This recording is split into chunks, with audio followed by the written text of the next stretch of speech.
Good evening. Welcome to Lotus Mind Flow. My name is Antoine.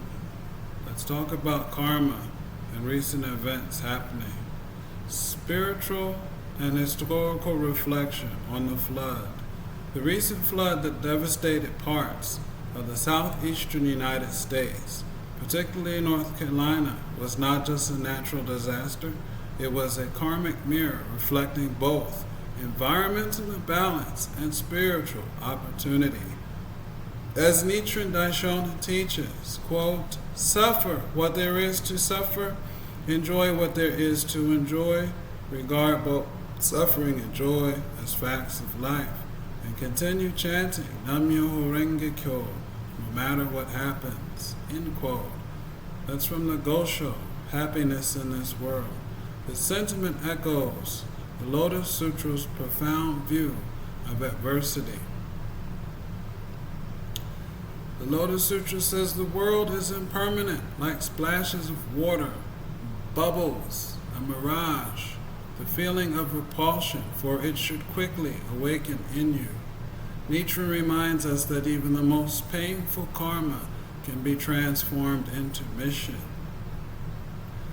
A mind now clouded by the illusions of the innate darkness of life is like a tarnished mirror, but when polished, it is sure to become like a clean mirror, only by chanting Nam-myoho Renge-kyo. That is from the Gosho, on attaining Buddhahood in this lifetime. Historical context: Hurricane Helene. Hurricane Helene struck Florida's Big Bend region on September 26, 2024, as a Category 4 storm, bringing 140-mile-per-hour winds and 15-foot storm surge. It caused catastrophic flooding across Florida, Georgia, North Carolina, South Carolina, Virginia, and Tennessee, unaliving over 230 people and leaving millions without power. In Marshall and Asheville, North Carolina, entire communities were cut off, and mudslides and debris destroyed infrastructure. The rainfall in western North Carolina reached over 31 inches, triggering landslide and isolating mountain towns. Karma and mission. The Lotus Sutra teaches the principle of voluntarily assuming the appropriate karma. Will the Bodhisattva choose to be born into suffering to lead others to enlightenment? Lotus Sutra Chapter 10. If one of these good men or good women, in the time after have passed into extinction, is able to secretly expound the Lotus Sutra to one person, then you should know that he or she is the envoy of the Thus Come One. Nietzsche echoes this. This is from the Gosho, letter from Sado.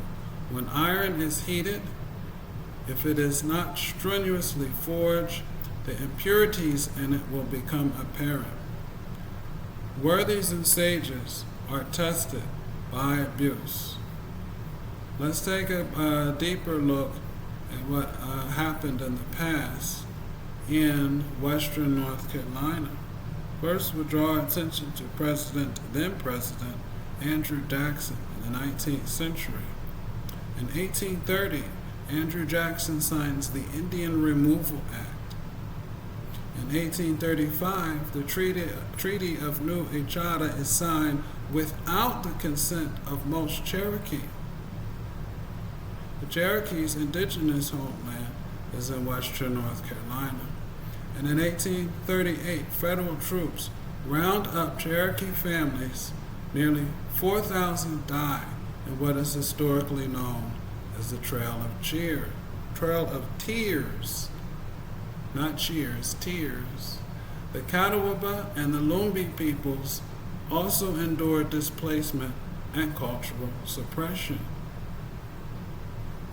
In 2024, a rare hurricane, one of only a few to ever reach the Appalachian interior, unleashed over 20 inches of rain in 3 days. Bridges collapse, towns drown, the French Broad River surge. This was not just weather, this was karma. Nichiren wrote, "It is impossible to fathom one's karma. Iron, when heated in the flames and pounded, becomes a fine sword. Karma flows like water. It begins with intention. It moves through action. It ripens as karmic fruit, and it returns not as punishment, but as balance." The Lotus Sutra teaches, "The sufferings in birth and death are nirvana, and earthly desires are enlightenment." Now, shift to Texas. Camp Mystic, nestled in Kirk County, sits in Flash Flood Alley. On July 4th, 2025, the Guadalupe River rose 26 feet in under an hour. 129 lives were lost, 166 missing. This land, too, was once sacred. Indigenous peoples honored it by using fallen wood, never cutting trees without ceremony. To take what is not offered is to stir the spirit. Remember that karma is always flowing. The Garudas are principalities of the wind, and the Nagas are principalities of the water. And when not honored or disturbed, they can do something different.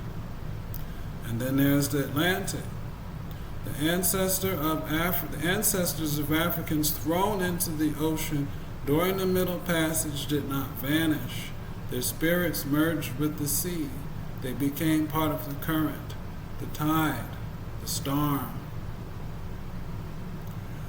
In Buddhist cosmology, Garudas and Nagas are guardians of the waters.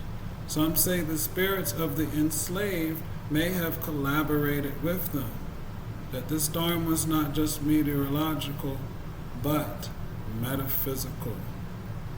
When we look at what's happening in our nation today, we have to remember what was done in the past, and that the universe maintains retribution. No, it doesn't maintain retribution. It maintains equilibrium through retribution and reward. Through retribution and reward. These things are not just geological, they're metaphysical. There's energy there bringing the calamities to the land. If we chant Nam Myoho Renge Kyo, what sickness can be an obstacle? Nam Myoho Renge Kyo, Nam Myoho Renge Kyo, Nam Myoho Renge Kyo. For the ones who lost their lives in the flood, but also remember that what was done in the past echoes. Thank you for listening.